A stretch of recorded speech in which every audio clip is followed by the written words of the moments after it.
Good evening, everyone, and welcome to the Real Science Exchange, the pubcast where leading scientists and industry professionals meet over a few drinks to discuss the latest ideas and trends in animal nutrition. So in this episode, we're going to be talking about how will soybean production and biodiesel and how will it impact protein nutrition in dairy cattle. And that presentation was done by Dr. Paul Kononoff. But before I get to Paul, I'd like to introduce my co-host again, Dr. Clay Zimmerman. Clay, what's in your glass tonight? I actually have some chocolate milk Yeah, I while we're saw here that. at the Yeah, conference. yeah, so good. Yeah. Yeah, good. I've got no glass, so we'll have to do that later. Yeah. Our color commentary for this episode is going to be Dr. Adam Locke from Thank you. Michigan State University. So welcome, glad to have you back. Why don't you tell the folks just a little bit about yourself in case they don't remember you from previous episodes. One. Yeah. So Adam Locke, Michigan State. Grew up on a dairy farm in England. Yeah. I'm a fatty acid guy or a fat guy, so hopefully we'll complement each other here. Yeah. Awesome. Yeah. All right. I'm just a fat guy. Yeah.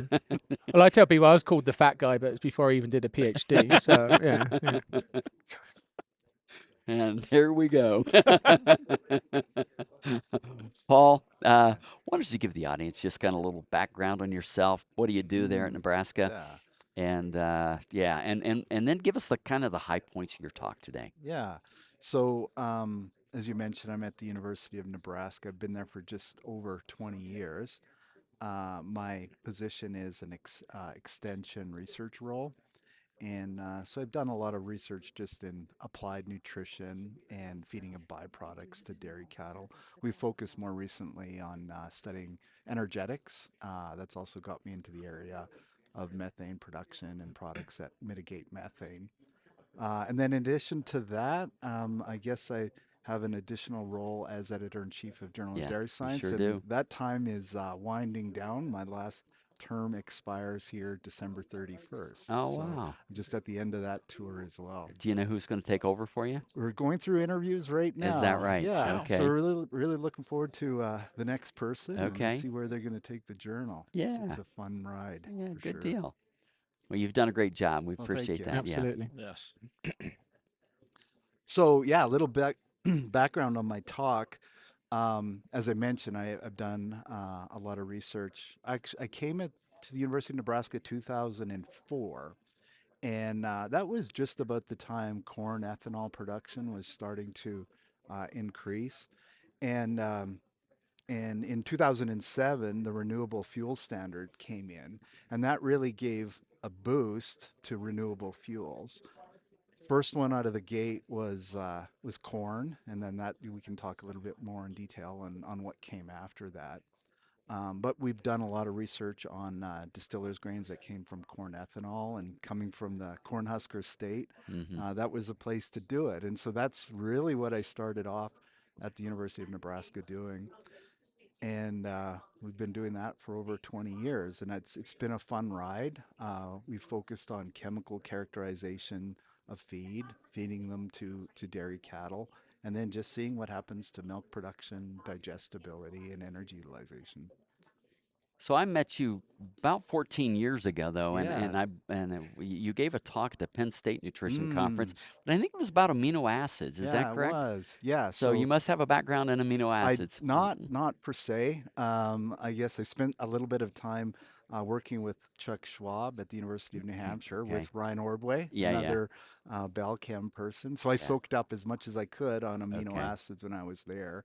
But I would say the reason why I got rolled into that whole conversation is because distillers grains and corn in general are low in lysine. Yeah. And so looking at diets that are high in distillers grains and seeing what can happen if you add additional lysine to it. Yeah. So yeah, that's how I got into the amino Okay. acid Okay. game. All right. Yeah. It's all coming back to me now. Yeah. It was a long time ago. So I'm curious then. So the title is How is it going to impact our protein production? So Yeah. what are some of the key elements related to that?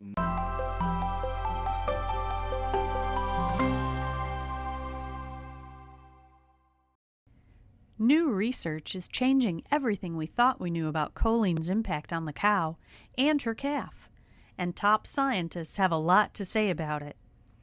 They are presenting new research that supports choline as a required nutrient to optimize milk production, choline as a required nutrient to support a healthy transition, choline as a required nutrient to improve calf health and growth, and choline as a required nutrient to increase colostrum quantity. This new research is solidifying choline's role as a required nutrient for essentially every cow, regardless of health status, milk production level, or body condition score. Learn more about the science that is changing the game and the choline source that is making it happen. Reassure precision-release choline from Balchem.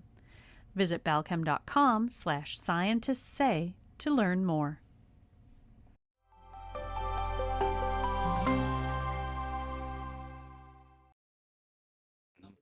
This has been, I have to admit, it's been a fun learning experience. It was this fall when the program committee came to me and they said, Paul, can you talk about bio-based diesel? And I think it's because they knew I was doing research that was related to renewable fuels. And so I thought, oh boy, this is an area that I just haven't really explored and I'm not working on, but I better sharpen my pencil and do some reading. And what's really interesting is corn ethanol since about 2004, well, really since the renewable fuel standards came out, corn production, um, the amount of corn that's gone to corn ethanol has dramatically increased to the point that a lot of people don't know this, but about 50% of the corn produced in the United States actually goes to fuel production. Is that right? Had Wow. no idea. So that's resulted in more fuel, but it's of course resulted in more of the byproduct distillers grains. And I know Adam's very interested in distillers grains and the fat that's in there and what happens to the dairy cow when you do that. But as we've continued to learn about that, I think it's we've learned how to feed cattle better. But then several years after the standard came out, the federal government made additional policy for next stage renewable fuels. And in that was really what spurred bio-based diesel production. And so in the talk today, what I did is I spoke about actually two kinds of biodiesel, bio-based diesel that are out there. The first is biomass-based diesel, um, and FAME biodiesel, and that's a traditional one. I'm not a chemical engineer, but the process of the first one, FAME biodiesel, is different than the more recent one that's really increased in production, and that's renewable diesel. These fuels are a little different. Renewable diesel tends to be really, it's a better fuel, better lubrication capacities. You don't have to blend it to the same extent as FAME biodiesel. And so, of course, as these policies have advanced, so too has the crush of soybean. Yeah. And so the committee asked me to talk about, what's happening with feed markets Yeah. as bio-based diesel has increased in production. So now, as you've done your research, where are these diesels being used at? Where are they Yeah, being used by consumers? Are we? yeah. They're being used about everywhere diesel is Is used. that It's right? being blended and used in trucks. I Okay. think it's used in.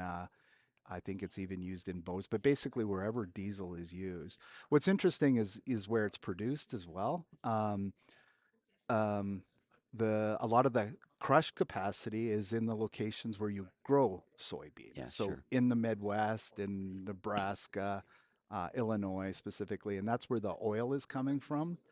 But the renewable diesel plants tend to be, they're always paired. They're owned, I think, almost exclusively, not exclusively, but most of them are owned by oil companies. And those are located where those refineries are located. And the main reason is they need hydrogen to make this renewable diesel.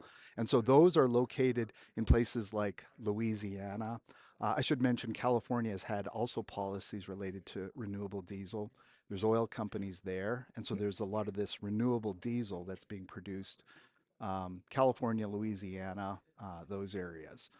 The soy is still being crushed, obviously, Yeah. in the Midwest Yeah. primarily. So you said that corn is about 50% Yeah. of is going to fuel. Yeah. Do we know what percent Yeah, soybeans? that's really interesting too. this policy has spurred all of this. And right now we're bumping, I think, just under 50% of the soy Is that is right? actually Really? I going had to no idea. fuel. Wow. Yeah, it actually, I was told last week that I think last year we were over 50% and now we're around 45%. So if you think about it, half of our corn, Right. almost half of our soy is being used for fuel production. That's incredible. Is some of this used for airline fuel? So that's the other thing that I talk about is sustainable aviation fuel, which I guess the Department of Energy has very recently changed the name of sustainable aviation fuel, and you'll now hear it called synthetic aviation fuel. Okay. But yes, that is part of I guess this whole idea of producing these biofuels, and it's related to renewable diesel in some degree in some processes. But you're absolutely right, and so that has been the more recent advance. The previous administration had really set targets to increase. We abbreviate it SAF, so you don't have to worry about the first word. But the previous administration had really focused on increasing SAF production. Right now, only about 1% of the total aviation fuel in the United States is SAF fuel. So they probably have room to grow, depending on which way you look at it, but they're a small component of that. Is there a lot of this being used in tractors on the farm? So that's a good question. I assume, if they're purchasing diesel, Yeah. it's being used on the farm as well. Yeah, yeah. So, And is it labeled like gasoline? no, I No. don't believe it is. Okay, so Yeah, the so you don't roll thermodynamics up may to be the same. yeah, that's right. In the case of renewable diesel. Yeah, Yeah. yeah, Oh. yeah. So that lower crushing of soybeans this last couple of years, is that related maybe to shifting which type of soybeans are being grown in the No, Midwest as well?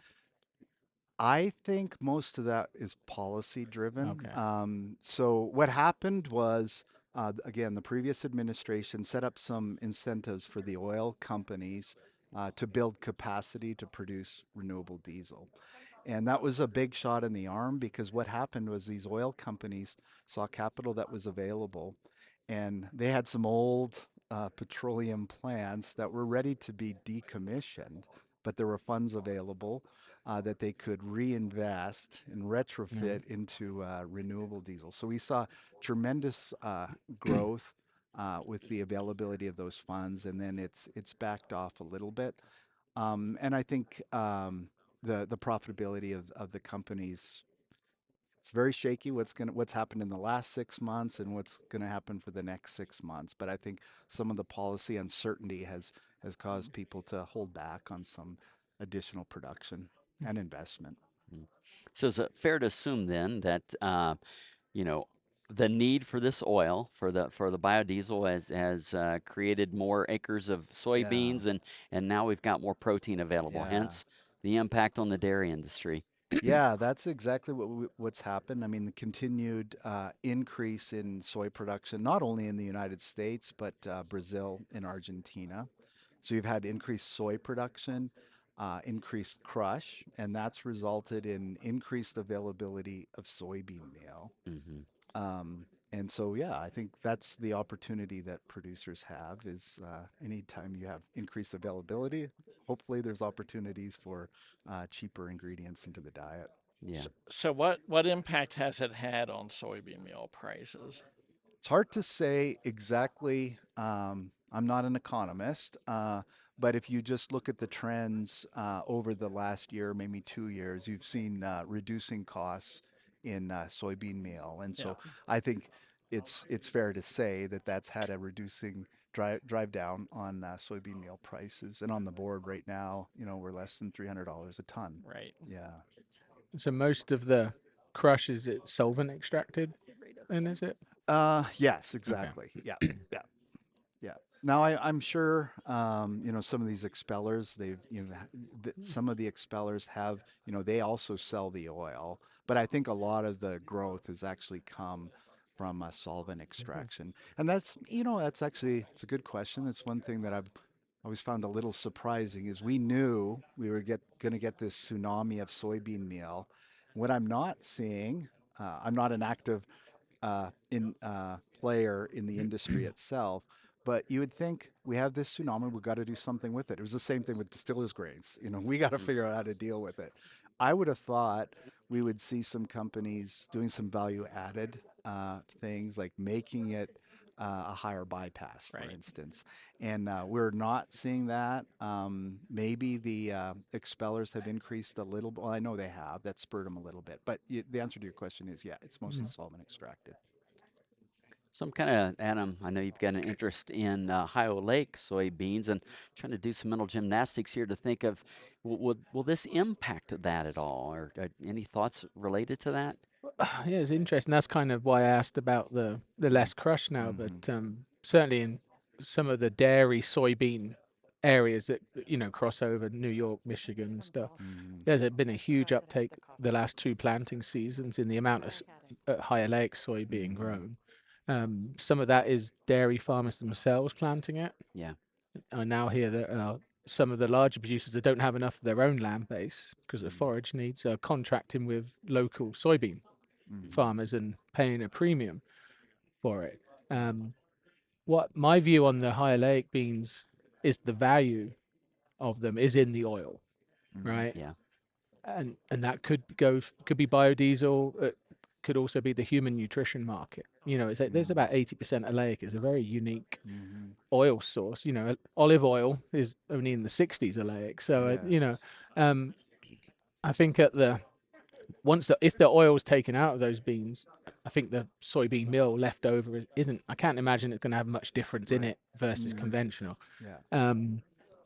So I could, if the premium, if it's worth more to the soybean farmer to crush and sell the oil, Yeah.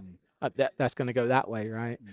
But the other side of that maybe is if there is more and more soybeans being grown and crushed, maybe there isn't such a demand for the high-oleic oil per se, so maybe more of that will go. I could see the demand in the dairy industry for something like this going to hit a plateau and stay steady. Yeah. So Adam, I really enjoyed your presentation, and I think you see some really neat responses with the high-oleic soybeans. So maybe quickly, can you just highlight what those responses are, and then how you actually go into the formulation and Yeah. include it? Because one of the questions I always, when I was looking at your slides, is okay, well, how can we feed more soybean meal in that situation? And I know, so could you talk a little bit about number one, what's that doing to the cow, and then what do those formulations look like? Yeah, so we've done 7 or 8 studies now that some have been published. I think commercially where it will be going in is roasted, ground high-oleic soybeans perform much better than a raw bean, right? So there's questions around the roasting quality. Yeah. If you get that right, it's going to replace a lot of the soybean meal in the diet. And the bypass, a lot more of the bypass soybean protein. So in our early studies, these are sort of integrative steps, right? Yeah. We didn't do it that way. We just took out soybean meal, added in the high-oleic soybeans. So, in more recent studies, we're doing more, the heat-treated soybean meal, versus that. I think on the nutrient thing, the main difference is that oil, Yeah. right? And I think with those type of beans, it actually allows you to feed more oil in a safer, fairly safer manner. So, in terms of the other aspects of the diet, with the raw, there was concerns about some anti-nutritional factors and different things. And even at 16%, we didn't quite see that. But we fed up. We've done a number of studies up pretty high levels, 16%. We went up to 24. We dropped some intake. You would never go high because we'd replaced every other protein in the diet, right? So we're not going to suddenly go up 19, 20% diet. But I think commercially where it's going to probably be is that 8 to 12% is good. And of course, the question, everyone's going to have limitations how much they have, right? So what we're in, should I feed it to certain cows over other cows, right? So, high cows, early lactation, I think are probably the goals. But it's certainly making a difference, I think, in those dairy soy regions on the soybean market. And a colleague of mine, Dr. Caputo, in our economics group, she's actually been doing interviews with nutritionists, dairy producers, and soybean growers, and some of learning about some of those dynamics is interesting. And there's a potential. There's a win-win. You know, if a dairy producer can Yeah. improve cost of production, more milk production, and then the soybean grower maybe has a premium, hopefully locally, then it's a good opportunity. But there is always that chance that the oil's suddenly going to go into other markets if it's worth more in those other markets, right? So I know some of these anti-nutritional factors, or at least they've been thought to reduce protein digestibility. In any of your studies, have you evaluated protein digestibility? We haven't done protein digestibility. We only did the one study with raw, and the roasted beans way outperformed. Yeah. And even in that study, when we had raw plus bypass protein to try and mimic the roasted beans still outperformed. That's the route I think people are going to go, and there are even feed mills now putting roasters in themselves, but you know, to handle some of those type of things. But I think we pulled out some of the urea out the diet and some of those concerns, but we didn't really see too much an issue. Did you have urea in the raw soybean diet? No, that we pulled it. I think we didn't have it in any of the diets because, you know, the interesting, I think, when you talk to other people about those is some people still have quite a memory of feeding conventional whole beans, right? And the negatives around that. And, you know, even without doing research, it'd been like kind of obvious that the high-oleic would be better than a conventional high-linoleic bean, right? But, you know, we can push the envelope with this now and how much we can feed, I think, quite handily. And, you know, and overall probably higher fat diets to support milk production, milk fat, right? So the other question I had is, what parts of the country either are doing this or looking at doing it, or where there's opportunities? I know when I started in dairy nutrition in this country over 20 years ago, I always think about, you know, them roasting beans in rural Pennsylvania. I don't see a lot of roasted beans in the state of Nebraska. No. So, and I know you travel around a lot. So where are you seeing interest? Where are you seeing this done? I think it comes. The immediate interests right now are in those markets where there's a vibrant dairy industry and soybeans being grown, right? So that upstate New York, and I think they had a big switch to high-oleic beans this last year, I was told. Michigan, other parts of the Midwest, there's a lot of interest. And then Pennsylvania, I mean, they've probably been doing it for longer than anyone.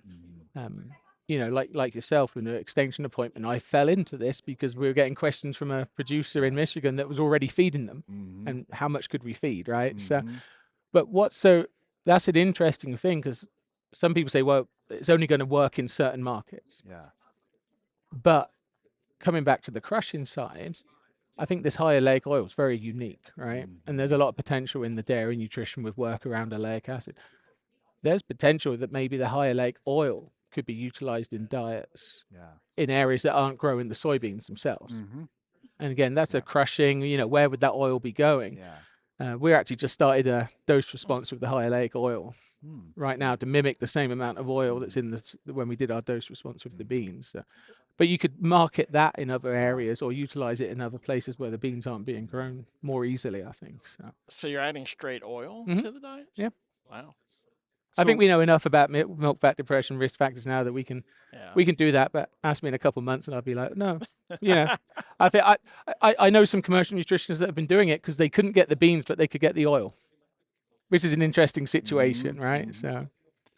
So Paul, from a biodiesel standpoint, does the fatty acid profile of the beans make any difference there? That's or a not? good question.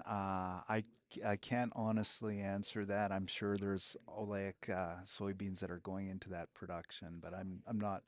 I don't know enough about that production process to know if it changes. Yeah. It's I have a question for Adam. Canola meal is high in oleic acid, so and I know that there's higher fat canola meal. Is there value in feeding oleic acid now from canola meal? And this is coming from a Canadian. Yes. Where we call it canola meal. I saw your president. It's interesting. I mean, it's still not as high as the beans. Mm-hmm. I think it's at like 55-60% oleic in canola meal. I think there's potential, but if it's the meal, it doesn't really have much of the fat in there, There right? is some higher fat, and I don't know if Yeah. it's coming from an expeller's process, but Okay. there is some higher Yeah. fat canola meal. Yeah. I mean, I think it would have to be at a reasonable level to have an impact. Like, Mm-hmm. if there's only a couple percent, or Mm-hmm. 5%, like you'd have to feed a lot of high-oleic expeller meal to Yeah. get even close to our 8% whole bean diet in terms of the fat piece. And to me, that's the uniqueness, is the fat piece. Right. Right. But there are high-oleic sunflowers, and there's lots of Yeah. different modified. But the canola one, I think, would be interesting. I think we've shown even at 20 grams of infused oleic a day, Mm-hmm. you're improving digestibility and different things. So we're not talking hundreds and hundreds of Mm-hmm. grams of some of these type Yeah. of things. So it'd be interesting, I think with those expellers then as well, or those high-oleics, it's a bit like going back to the distillers days. Yeah. You want them consistent, Yeah. right? So I think in the short term, with the geopolitical climate right now, there could actually be more canola oil available or to be used for feed based on the tariffs that are being placed on Canadian canola meal or canola oil from some parts of the world. I think there'd be an opportunity Mm-hmm. there, using it in in tandem maybe with more palmitic based Mm-hmm. type product. But I think we can utilize, I think like your initial comment about putting the oil in the diet, right? It's kind of a a fallback to, well, that's going to be that's going to be a train wreck, but I think it can be successfully done nowadays.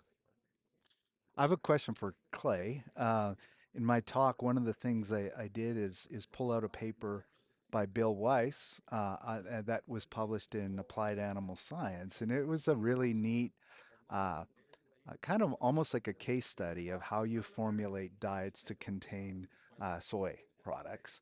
One of the things that he says in the introduction is just how over time we've relied more on soy to provide protein and less on alfalfa. Yep. Basically, we're feeding more corn silage, growing more corn. We don't need alfalfa, and we've got all this soybean that's available. So I know, at least for a portion of your career, you saw this change, and Right. I'm kind of curious. Are we better for it the way we are now, or when you think back to those days when you fed a lot of alfalfa, how are things different? That's a great question. So I'm going to give a quote that Lou Armentano gave this was probably almost 20 years ago Uh-huh. at a training session for a company that I used to work for. And it was the most divisive comment I've ever heard in one of our meetings. Mm-hmm. He said, Are you a nutritionist or are you a feedist? Do cows require certain ingredients Yeah. or do they require the nutrients Mm-hmm. that are in the feedstuffs, Mm-hmm. right? Cow doesn't have a requirement for alfalfa or corn or soy for that Mm-hmm. matter, right? They Yeah. require the nutrients that come from them. Mm-hmm. But I don't disagree. But a nutrient where the nutrient comes from can make a big difference. And Yes. that example I showed today, I Mm-hmm. could Yes. formulate the same 18 carbon to get different responses. So Mm-hmm. I asked Bill that same question recently because I got criticized about a paper I'm like, well, what's more important, the ingredient or the nutrient? And he said, yes. Right. Kind of. Right. I think they're both important, right? So, Mm-hmm. yeah. But I think from a forage standpoint, moving back to the Northeast Yeah. 25 years Yeah. ago, because I had been Yeah. so used to using alfalfa in Yeah. diets, it was pretty rare in a lot of diets that I ended up formulating. Mm-hmm. So Mm-hmm. I think it's been good actually, right, to be able to take advantage of a lot of different forage sources. Obviously, as the herd sizes have increased, there's been a lot more corn silage feeding, Yeah. right? You can grow Mm-hmm. lots of tons of corn Yeah. silage. And honestly, from an environmental standpoint, so I live in Maryland, Mm-hmm. and they've had a very aggressive cover crop program for decades there. So being able to take advantage actually of feeding these small grain forages, which you can make really high quality forage from them, it's been good. So if I like personally, if I just had to push back on that a little bit, and it's maybe just because I'm a bit of my wife has accused me of being an old soul. I think about these alfalfa diets. I thought they must have been doing something right because they did it for a long time, Yep. and I don't think you can escape the. I'm not an agronomist, but to escape the value that alfalfa puts back onto the fields, and I definitely think nutritionists. I understand why you would look at a feed and make a decision based on the chemical composition, but I also think it's important to look at the farm as a Right. whole Right. and think about what's best for that farm. And so I do think alfalfa. There's a lot of good things that come There from it. are. Yeah. Of course, soybeans are nitrogen Yeah, fixing that's too. true. Yeah, So yeah. If they choose to do And that. we've had some of those discussions about, if a producer's doing alfalfa now, would maybe the high-oleic Mm. beans make more of a better Mm-hmm. option if they've got Mm-hmm. enough other forage growth, right? Mm-hmm. right. Mm-hmm. But that discussion made me come back to your initial, there's more soybean meal available. Mm-hmm. So can we put more soybean meal in a diet? So that's what I shared, and we looked at that. So when I saw Bill's paper, I thought, oh, this is perfect. I can share it with the group. And what he did is in his formulations, all he did is removed alfalfa. So that's probably why I Mm. came to this question. But I had a graduate student that was doing his written comps. And so I was able to exploit his efforts. And I showed him Bill's diets. And I said, I would actually like to see you do a formulation and talk about that diet by putting more soy into that diet. And so he did do that, and I'm just trying to think of what one of the things he did. Of course, not only soybean meal highly available, soy hulls are also Mm. available. So he did come in with soy hulls. He also did replace, I think, primarily um, by adding soybean meal. I think he also added replaced cottonseed and I think trying to remember a couple other protein ingredients. I think there was urea in there, and he replaced that. But he was able to increase it a little bit, and he was able to reduce costs. And I was actually surprised, when we think about soy, we always think of it maybe being a little lower in methionine than we would like. But at least on the formulation, he was able to maintain methionine. So Mm. I think maybe there is some opportunity to increase soybean meal. A lot of it may indeed come at the expense of alfalfa, Yeah. though. And that's staying within a 17, 18% Yeah, crude that's protein right. limit. Yeah, yeah, Yeah. yeah, yeah. The next question is if it's free, how much of this stuff can you actually feed? Yeah. But then there's knock-on effects for nitrogen Right. excretion, Yeah. and it's obviously not a direction we want to go. Well, it should increase the industry for reducing the rumen degradability of the Yeah, soy, right? yeah, yeah. We'll see more high bypass soy being used. There's a lot used now, but I think Mm-hmm. that will increase even more. Mm-hmm. What about alfalfa in Michigan? What are you seeing producers doing there? More of it, less of it, or they're about to? Oh, I'm not sure I'm the right person to answer that, but we've had some of those discussions ourselves with the new Mm-hmm. dairy being built and Mm-hmm. more cows and land bases. Mm-hmm. Comes down to the nutrient.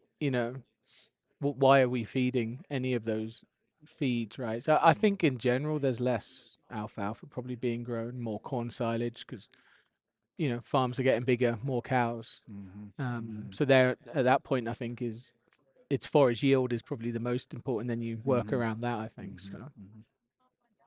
We covered it a lot. I mean, when I think about the summary that I provided, the reality is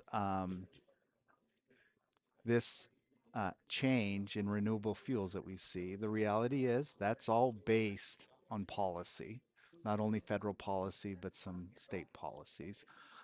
That's created tremendous changes over 15 or 20 years in the feeds that are available. But as we all know, policy can change Change like quickly. that. Yep. And, I think we have to be prepared to adapt. And so that's, one of the messages that I left. The other thing is I talked about like what kind of things can producers be watching to understand where the price of some of these feeds are going, and it's a global industry, as you know. So production in Argentina and Brazil are going to change the affect the changes in prices that we've seen. We've heard good growth. I've heard good positive reports on their harvest and their crop numbers there. So I think that's good for feed prices. The other one is just, it's always, to me, is a bit of a leaky bathtub. You really never know how export markets are going to change or how they're going to open up or close. But I think that's another thing that producers can be watching. So. Yeah. While we're talking about pricing, I'm kind of curious. One thing we haven't talked about is how competitively priced is that Mm, oil as compared to regular diesel? Did you uh-huh. uncover that in your research? So I think at least right now, the production of it has been profitable. Again, it's all uh, based on these policies. But right now, these oil companies have made money producing renewable diesel, sustainable aviation fuel. Yeah. The other thing, actually, one of the things that I And did, it's not subsidized at all, like right well, now? there's tax incentives. Yeah. Yeah. Yeah. Okay. Yeah. Yeah. The other thing I did talk about in my talk is just how these prices. You talk about price competition, but how do these prices of soybean meal? How do they compare to other feeds? And so, using sesame, I ran a couple simulations. I actually did one for what I called the Midwest, but it was actually mostly Wisconsin prices. I did Idaho and California, and I just looked at, given these forces in the market, Mhm. what's happening with cost competitiveness, and certainly in the Midwest, it made a lot of sense to feed soybean meal. Soybean meal was considered a buy Mhm. by the software. It was considered a fair price in Idaho and California. I will say alfalfa in the state of Wisconsin was also a good Oh, buy. In fact, I okay. think it was one of the better ones. No surprise. Um, Almond Halls in California, an incredibly good feed and an Yeah. incredibly good buy. Distillers grains, not quite the buy that soybean meal was, but in actually all of those markets, it was considered a good buy as well. And we evaluated the price not only on energy, metabolizable protein, and digestible amino acids. And so I think all of these feeds can come into the diet at a fairly reasonable price. So I am curious. You started off at the beginning talking about the ethanol industry Hmm. and corn. What's happening with the feeding of distillers grains in dairy? Is it's been Yeah. um is usage down from what it was, I or I don't think usage is down. I think people have figured out how to feed it. We've figured out how to feed too much of it. Uh, I know Adam's done research in Mm. that. I think the dairy sector has it. I will say the production of distillers grains has leveled off. We haven't seen the growth in the last 5 years that we've seen in renewable diesel. So we, yeah, we basically have steady production of distillers grains, and it is finding home in dairy, poultry, swine, and then in beef. beef, And then yeah, it's found a good home internationally as well. But I've certainly, like, I've talked to producers or nutritionists that say I don't even touch the stuff. I don't feed it. I think there's a lost economic opportunity for not including at least some of it. yeah. Based on the simulations we've done.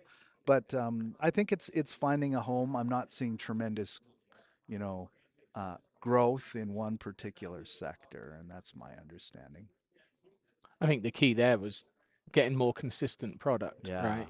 On in yeah. terms of fat content. Yeah, yeah. I mean, you did some neat research in that area. That's exactly what we saw. Early on, it was 12% fat, and then it was bumping between 8 and 12, and it was showing up at the dairy, Yeah. and it was causing milk fat depression. Yep. And then the industry figured out other places to go to with that oil. Some of it actually renewable diesel, right? And so. Um, they're consistently much less than that in fat. And I think you're right. It's a safer feed to feed Yeah. as well. You're right. Yeah, I was never too. I think they could have always handled the higher, the 10, 12, Yeah. But if you were formulating the diet for it, not Yeah. if you thought it had 6%, but Yeah. it had 12, Yeah. that was the Yeah. problem. Right. Yeah. I'm interested. Hadn't really, with more soybean meal available, there's more soy hulls available, Yeah. and I think they're a great Yeah. opportunity Yeah. in the diet as That's a well. good So, idea. Yeah. Yeah. It's a very robust feed yeah, ingredient. Yeah. Hmm. Yeah, good stuff. yeah.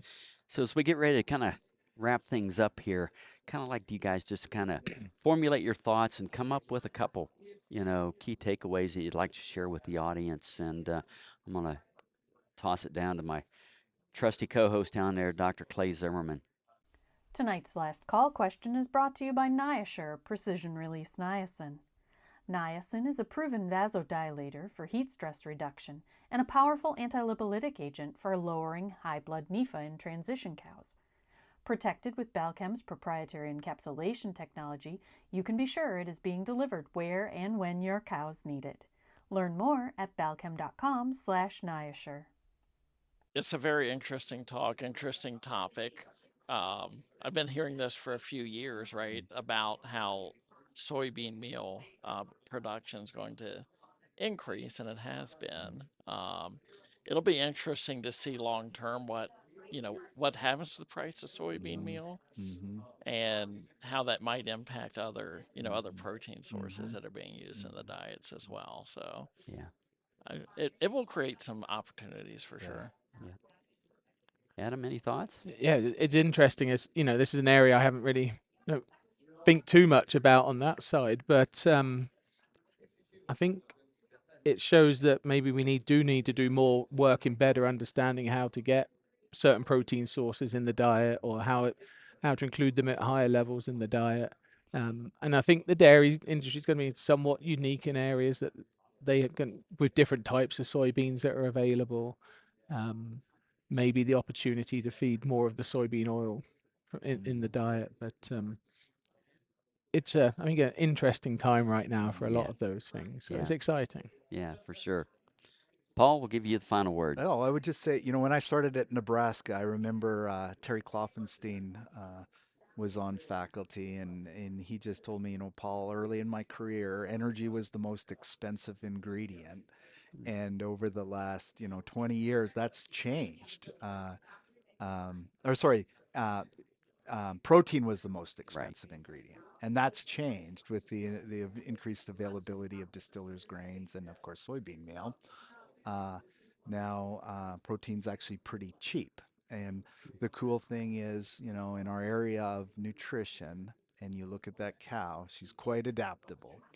And you can come with some pretty creative formulations to take advantage of some of these market conditions. And so, one of the things I really found interesting about Adam's presentation earlier is just all these different formulations they can come up with, and many of these can be an economic gain, and the cows can continue to produce food for nourishing humankind. And so, to me, it's a fun thing to see nutritionists creatively look at how to use these feed ingredients. Yeah, yeah, cool. Well, listen, I want to thank you guys for joining us here. It's been an interesting conversation. Thank you. Adam, looking forward to your next podcast on high-oleic soybeans. To our loyal audience, thank you for coming along once again. I hope you learned something. Hope you had some fun. I hope to see you next time here at the Real Science Exchange, where it's always happy hour and you're always among friends.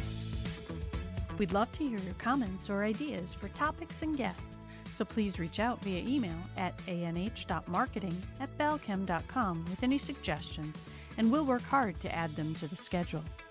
Don't forget to leave a 5-star rating on your way out. You can request your Real Science Exchange t-shirt in just a few easy steps. Just like or subscribe to the Real Science Exchange and send us a screenshot along with your address and t-shirt size to anh.marketing@balchem.com. Balchem's Real Science Lecture Series of webinars takes place on the first Tuesday of every month, with the top research and nutrition topics that will impact your business. We also include small ruminant, monogastric, and companion animal-focused topics throughout the year. Visit balchem.com/realscience to see the upcoming topics and to register for future webinars. You can also access past webinars and search for the topics most important to you.